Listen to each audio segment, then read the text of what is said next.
શ્રી મહાપ્રભુજીએ દૈવી જીવો ઉપર કૃપા વિચારી, જે આપના નિર્ગુણ જીવો છે તે નિર્ગુણ જીવો ઉપર કૃપા વિચારી અને આપે 16 ગ્રંથોને પ્રકટ કર્યા છે. શ્રી મહાપ્રભુજીના ગ્રંથો કયા કયા?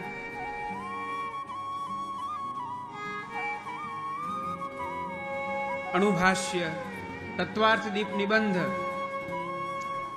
શ્રી સુબોધિનીજી અને 16 ગ્રંથ. આટલા જે ગ્રંથો છે એ શ્રીમદ આચાર્ય ચરણના પ્રમુખ ગ્રંથો છે. તેમાં જે 16 ગ્રંથ છે તે 16 ગ્રંથને નિર્ગુણ ગ્રંથ કહેવામાં આવે છે. એ શ્રી વલ્લભની નિર્ગુણ રચના છે.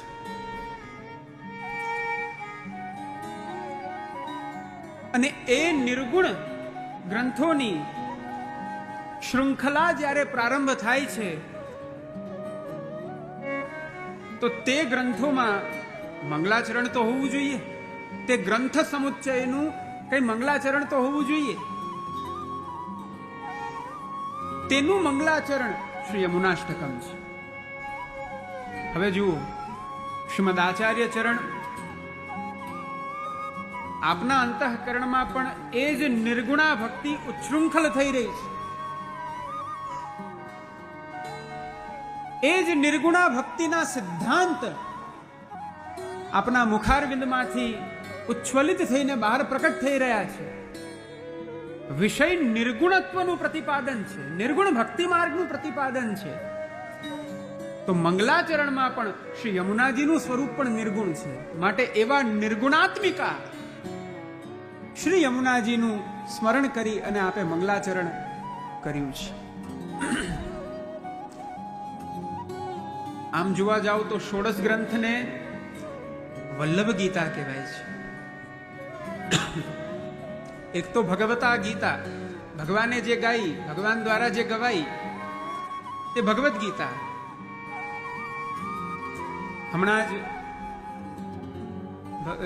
શ્રીમદ ભગવદ ગીતાના પ્રાકટ્યનો દિવસ ગયો, મોક્ષદા એકાદશી, જેને આપણે સૌ ગીતા જયંતી કહીએ છીએ.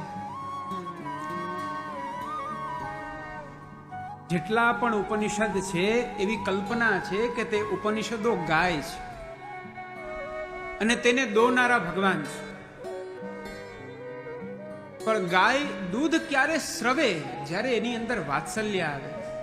તો વાત્સલ્ય રૂપી વાછડો જોઈએ તો તે અર્જુન છે. અને એ રીતે ભગવાને સર્વશાસ્ત્ર ઉપનિષદ રૂપી તે ગાયને દોઈ અને ગીતામૃત રૂપી એ દુગ્ધ સમગ્ર જગતને પ્રદાન કર્યું. તે જ રીતના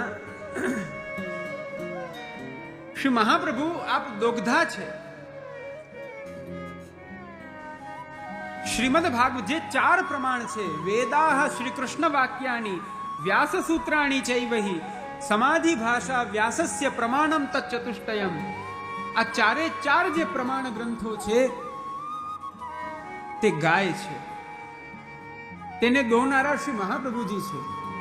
જેમ ત્યાં વાછડાના રૂપમાં અર્જુન છે, અહીંયા 84 વૈષ્ણવની અંતર્ગત અમુક વૈષ્ણવોને નિમિત્ત બનાવી અને શ્રી વલ્લભ આપ એ સિદ્ધાંતામૃત રૂપી દુગ્ધને આપ દોહે છે.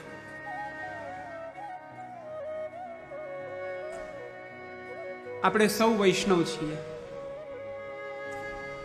આપણે સૌ શ્રી મહાપ્રભુજીના, શ્રી ગુસાઈજીના સેવક છીએ. આપણને એટલી ખબર હોવી જોઈએ કે 16 ગ્રંથ શું છે. ચાલો આખા ગ્રંથોનું અધ્યયન આપણે કદાચ ન કર્યું હોય તો પણ 16 ગ્રંથોના નામ તો આવડવા જ જોઈએ. હવે બધા ફસાશો. બતાવો કોને કોને 16 ગ્રંથના નામ યાદ છે? ફસાણા. હાથ ઉપર કરશો? અચ્છા, કોને યાદ નથી હાથ ઉપર કરશો? અચ્છા, આમાં પણ નહીં અને આમાં પણ નહીં.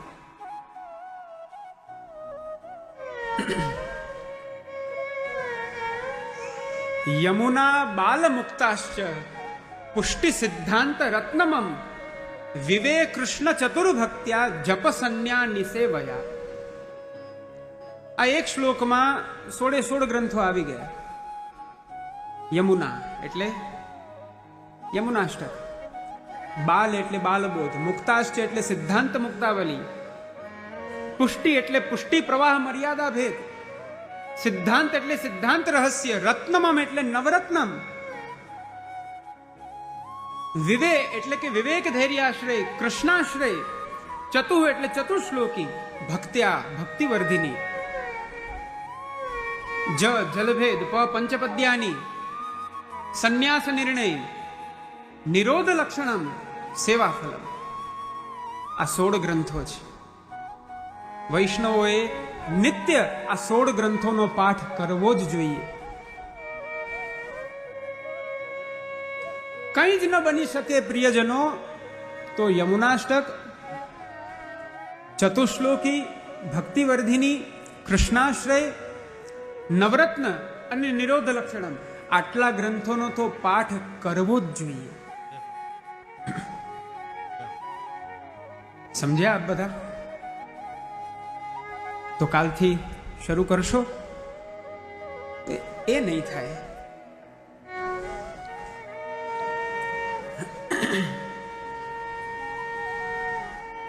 તે 16 ગ્રંથની અંતર્ગત સર્વપ્રથમ પહેલો ગ્રંથ યમુનાષ્ટકમ છે. આ યમુનાષ્ટકમની અંદર કહીએ છીએ અષ્ટક, પણ શ્લોક કેટલા છે? ઓહો, બહુ કરી. યમુનાષ્ટકનો પણ પાઠ નથી કરતા? કરો છો? હાથ ઉપર કરો. કોણ કોણ કરો છો? હા, બધા કરો છો. કેટલા શ્લોક હોય છે? 9. હા, તો અષ્ટક કેવી રીતના કહી શકાય? અષ્ટક શા માટે કહીએ છીએ? અષ્ટક એટલે કે 8 શ્લોકનું એક સમુચ્ચય જેમાં થયો હોય તેને આપણે અષ્ટક કહીએ છીએ. અષ્ટક હોય, પંચક હોય. 8 શ્લોક તે યમુનાષ્ટક છે, પરંતુ 9મો શ્લોક તે ફલશ્રુતિ છે.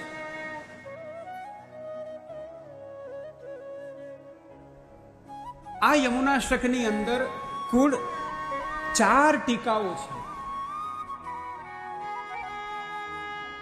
પ્રથમ શ્રી ગુસાઈજીની ટીકા, જેનું નામ છે યમુનાષ્ટકમ વિવૃતિ. ત્યાર પછી શ્રી હરિરાય મહાપ્રભુજીની ટીકા, ત્યાર પછી શ્રી પુરુષોત્તમજીની ટીકા, અને ત્યાર પછી શ્રી દ્વારિકેશ ચરણની ટીકા. આ 4 ટીકાઓ છે. અને આપણે 5 દિવસ જે યમુનાષ્ટકનું રસપાન કરીશું તે આપણે આ 4 ટીકાઓને લઈને આપણે ચાલવાનું છે. જુઓ પ્રિયજનો, પૂર્વાચાર્યોની વાણીના શ્રવણ કરવાનો આગ્રહ એક વૈષ્ણવોએ રાખવો જ જોઈએ. કારણ ઋષયો મંત્ર દ્રષ્ટાર. ઋષિ હોય ને, ઋષિ કેને કહેવાય? જે મંત્રને જોનારા છે. જેણે મંત્રને જોઈ, મંત્ર ઉપર અનેક પ્રકારનું ચિંતન કરી અને એ મંત્રનું વિધાન પ્રકટ કર્યું છે. પણ મંત્ર ક્યાંથી પ્રકટ થાય? વેદમાંથી. શ્રી મહાપ્રભુજીના વચનો, શ્રી ગુસાઈજીના વચનો એ સાક્ષાત વેદ તુલ્ય છે. સાક્ષાત વેદ તુલ્ય છે. આપણા પૂર્વાચાર્યોના વચનોમાં અને વેદ વાક્યોમાં જો આપણે ભેદ જોઈએ તો એ આપણી કચાશ છે.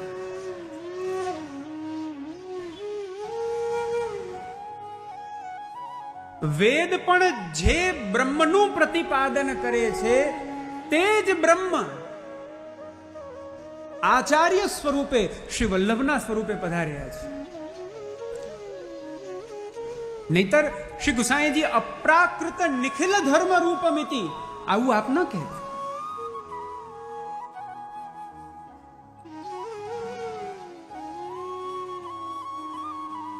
શ્રી મહાપ્રભુજીના વચનો એ સાક્ષાત વેદ વચનો છે.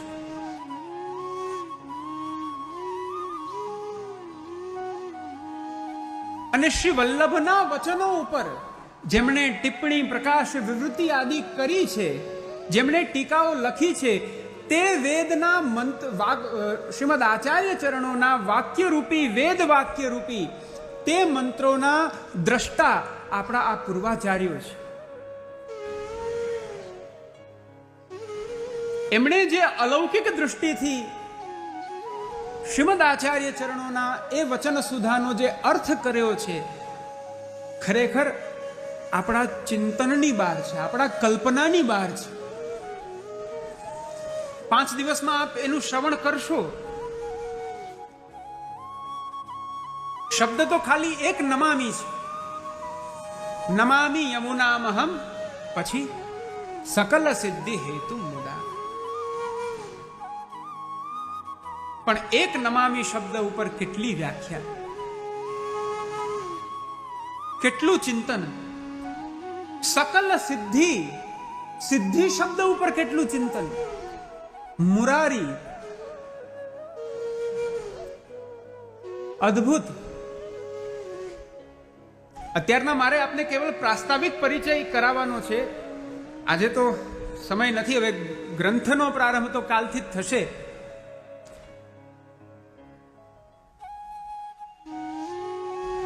પૂર્વાચાર્યોના વચનોનો આગ્રહ રાખો. આપણું ચિંતન બહુ નાનું છે, કારણ કે આપણે જીવ છીએ. અને કેવા જીવ છીએ? ઇહલોક સંબંધી સર્વ વિષયોથી આવૃત્ત થયેલા છીએ. તો આપણી મતિ કેવી હોય? અને એવી મતિથી ચિંતન થઈ શકે તો કેટલું ચિંતન થઈ શકે?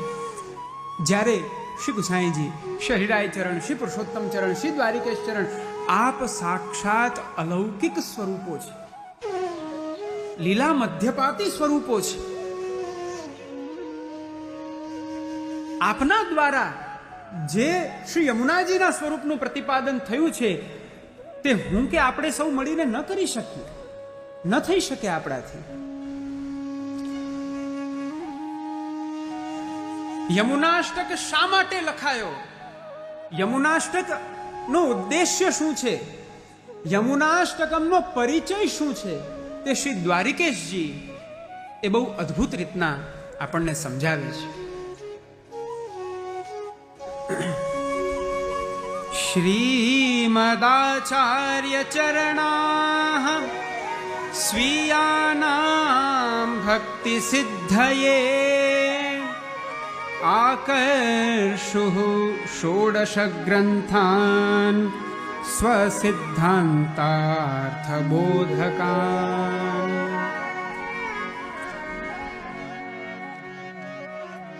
શ્રીમદ આચાર્ય ચરણ આ 16 ગ્રંથ જે આપ પરિશ્રમ લઈ અને જે આપે લખ્યા,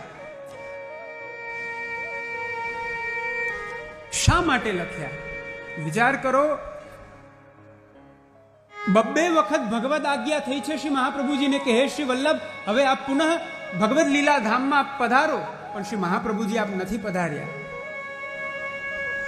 કેમ?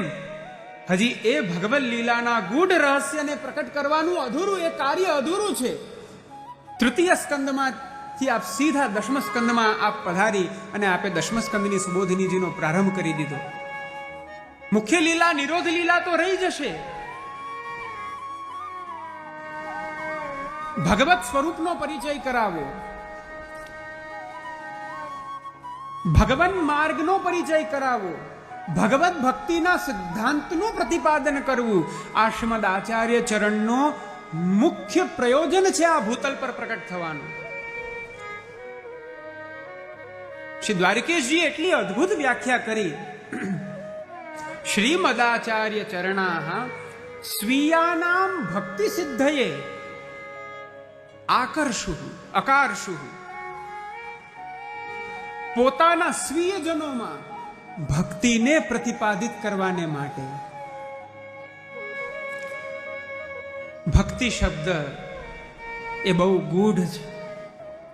ભક્તિ શબ્દ એ બહુ, એનો અર્થ બહુ નિગૂઢ છે.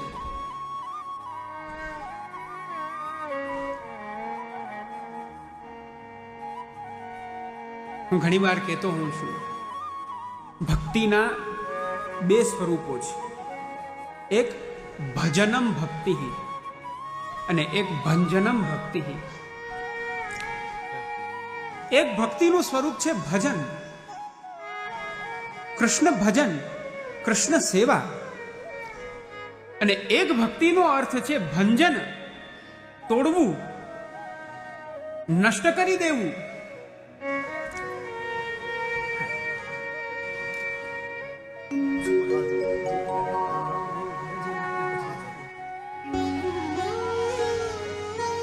પૂજ્ય શ્રી દાદાભાઈ આપ કૃપા વિચારીને પધાર્યા અને હવે આપ પુનશ્ચ પધારી રહ્યા છે.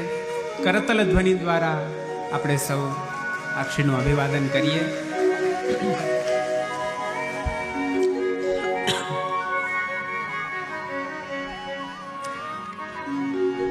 સ્વીયાના ભક્તિ સિદ્ધયે સૌથી પહેલી વાત તો એ કહું કે આપણા જેવું મહદ ભાગ્યવાન બીજું કોઈ જ નથી, કોઈ જ નથી, કોઈ જ નથી.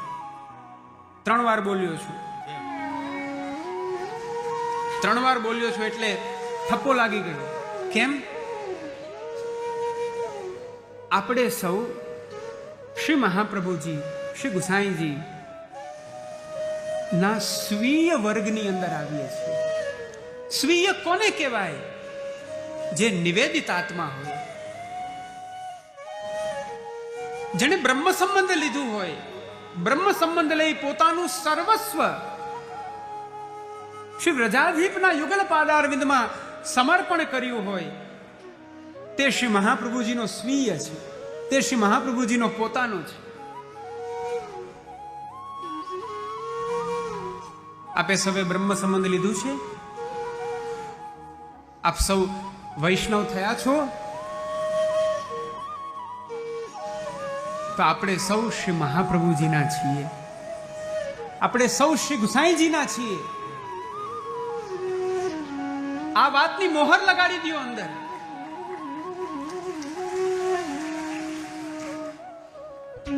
ઓર કછુ જાન્યો નહીં बिना श्री वल्लभ एक, करग्रही के छांडे नहीं जिनकी ऐसी टेक.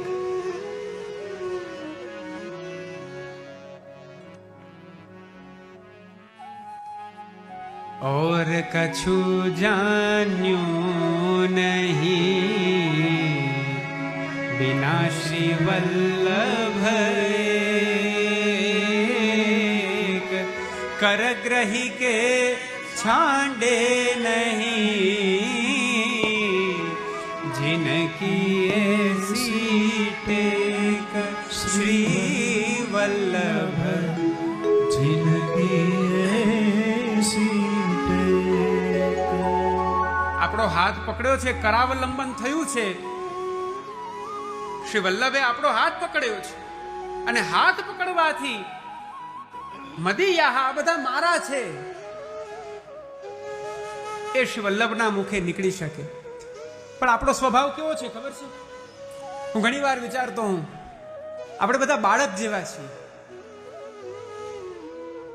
આપણે બધા બાળક જેવા છીએ.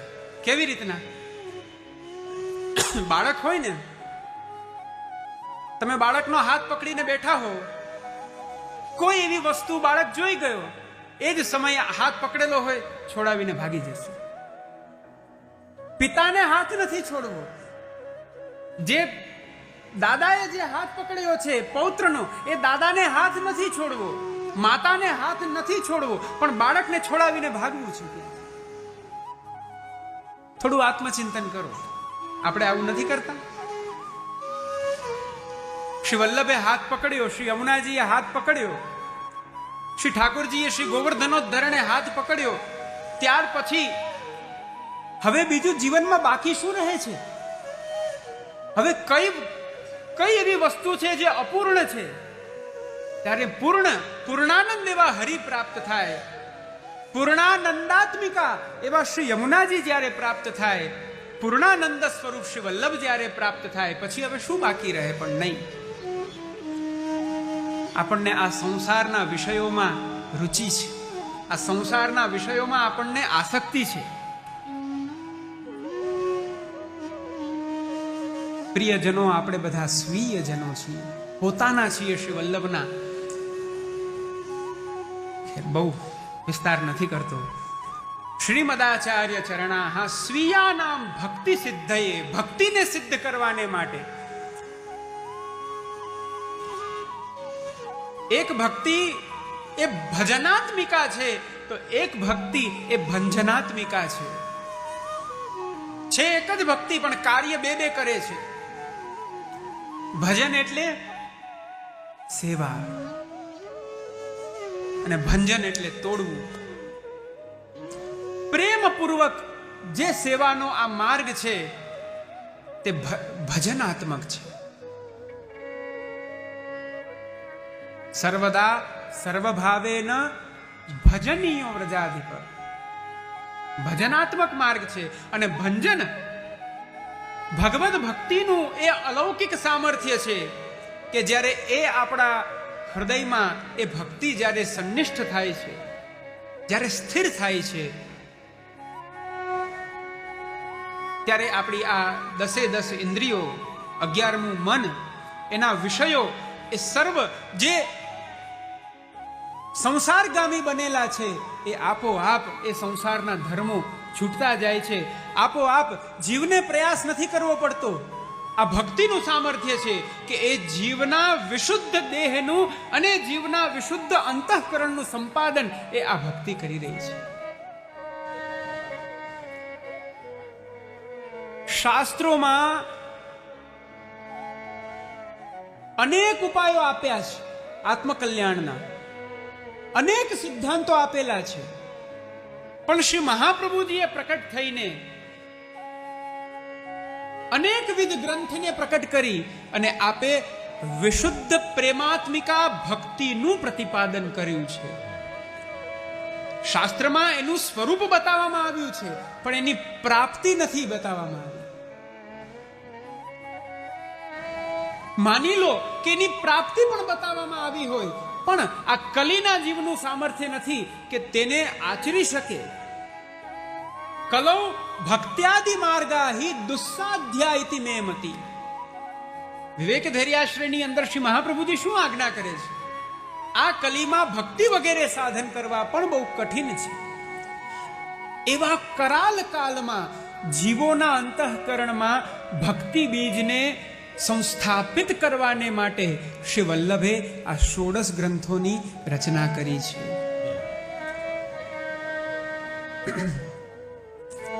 ત્યાર પછી એ 16 ગ્રંથની અંદર પહેલો યમુનાષ્ટક છે. તે યમુનાષ્ટકમનો અર્થ શું છે તે સમજાવતા શ્રી દ્વારકેશજી આજ્ઞા કરે છે. યમુનાષ્ટકમાદૌતુ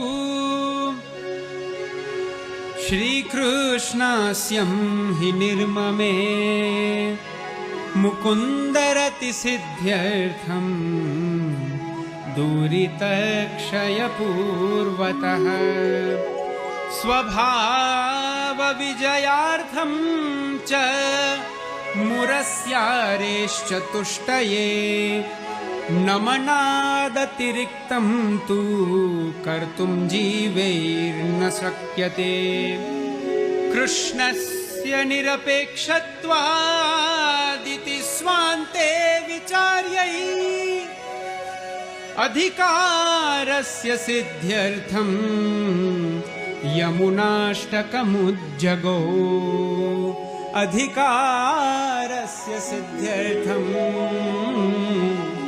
યમુનાષ્ટકમુજ્જગો યમુનાષ્ટકમુજ્જગો. આ 3 શ્લોકના માધ્યમથી આખા યમુનાષ્ટકનો પરિચય આપી દીધો.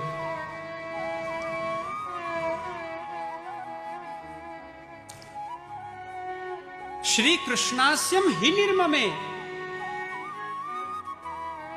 શ્રી કૃષ્ણના મુખારવિંદ સ્વરૂપ શ્રી વલ્લભે આદૌ સૌથી પહેલા શ્રી યમુનાષ્ટકને પ્રકટ કર્યો છે.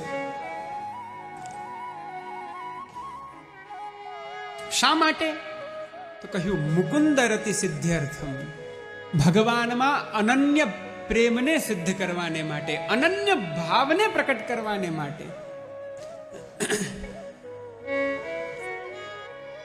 રતિ શબ્દ એ ભક્તિ માર્ગમાં એક બહુ મહત્વપૂર્ણ સ્થાન ભજવે છે. રતિનો સહજ અર્થ છે પ્રેમ.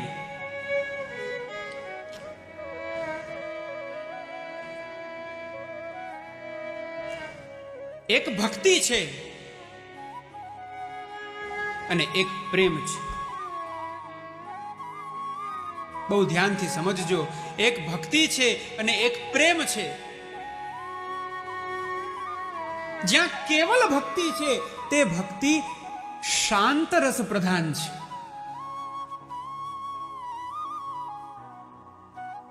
અને પ્રેમ છે એ કેવલ પ્રેમ છે, એ એકલો પ્રેમ છે. એ એકલો હોવાથી એ લોકગામી છે. પણ ભક્તિ જ્યારે શાંત રસ પ્રધાન છે ત્યારે જીવને કદાચિત મોક્ષાદિની પ્રાપ્તિ થઈ શકે. બહુ તો બહુ ભગવાનના ચરણ કમલની અનન્ય પ્રીતિ પ્રાપ્ત થાય. કારણ કે ભક્તિનો ઉદ્ભવ જ પ્રભુના ચરણારવિંદથી છે. પણ ભક્તિ માર્ગની અંદર ચાલતા ચાલતા જો ફલની પ્રાપ્તિ કરવી છે તો પ્રેમ પૂર્વક ભક્તિ હોવી જોઈએ. ભક્તિ પ્રેમાત્મિકા હોવી જોઈએ. એટલા માટે 9 પ્રકારની ભક્તિનું નિરૂપણ કરીને આપણે ત્યાં 10મી પ્રેમ લક્ષણા ભક્તિને પ્રતિપાદિત કરવામાં આવે છે. એકલી ભક્તિ એ પ્રભુને આનંદ નથી આપી શકતી. પુષ્ટિ ભક્તિ માર્ગમાં તો જીવને આનંદ નથી લેવાનો, જીવ દ્વારા પ્રભુને સુખ થવું જોઈએ. તત સુખે સુખિત્વમ. નારદ ભક્તિ સૂત્રમાં પણ નારદજી કહે છે તત સુખે સુખિત્વમ. ભક્તિની યથાર્થતા ત્યારે થાય છે કે જે આરાધ્ય છે, જે ઇષ્ટ છે, જીવ દ્વારા તેને સુખ પ્રાપ્ત થાય, જીવ દ્વારા તેની પ્રસન્નતાનો કાંઈ વિચાર થાય. યમુનાજીનું આવું જ સ્વરૂપ છે. આગળ આપણે ચિંતન કરશું.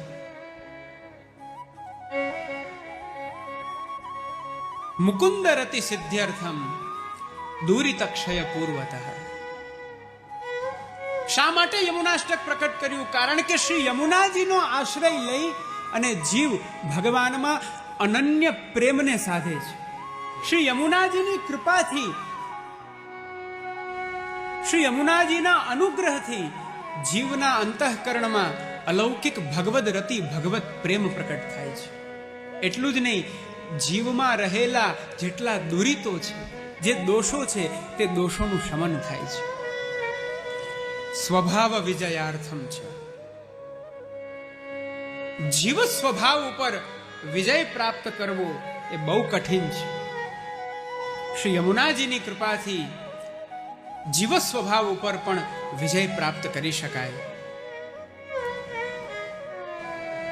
કારણ કે ભગવાનનો સ્વભાવ અલગ છે, જીવનો સ્વભાવ અલગ છે. ભગવાનનો સ્વભાવ છે કે ભગવાન પોતાના નિજ ભક્તોને પરાયણ છે. જ્યારે સહજ અહંતા મમતાથી વીંટળાયેલા જીવનો સ્વભાવ છે કે એક પ્રભુને છોડીને અન્ય સર્વ વિષયોનું સ્મરણ કરવું.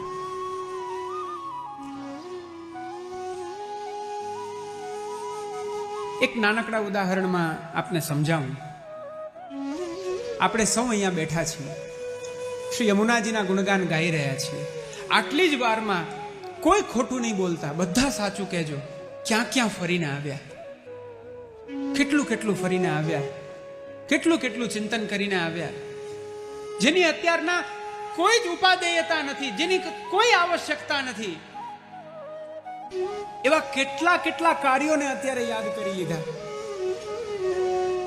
હું જરા પણ ખોટું નથી કહેતો. અમને તો તરત ખબર પડી જાય. આમ કેમ નહીં શાસ્ત્રીજી? આપ પણ વક્તા છો.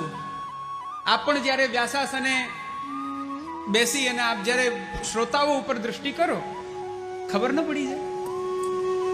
પકડાઈ ગયા બધા, પહેલે જ દિવસે પકડાઈ ગયા.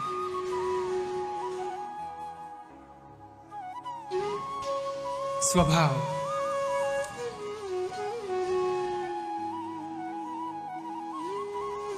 સ્વભાવથી ન છૂટી શકાય, સ્વભાવને ન છોડી શકાય. એક બહુ સરસ એક કહેવત છે, પ્રાણ અને પ્રકૃતિ. અરે કાઠિયાવાડમાંથી નીકળીને અહીંયા આવ્યા તો બધું ભૂલી ગયા. બહુ કરી. પ્રાણ અને પ્રકૃતિ એ ક્યાં જાય? હા, આ સ્વભાવ છે, ન છૂટી શકે. ગમે તેવું દૂધ તમે સર્પને પીવડાવો, પણ સર્પ એના વિષ સ્વભાવને ન છોડી શકે.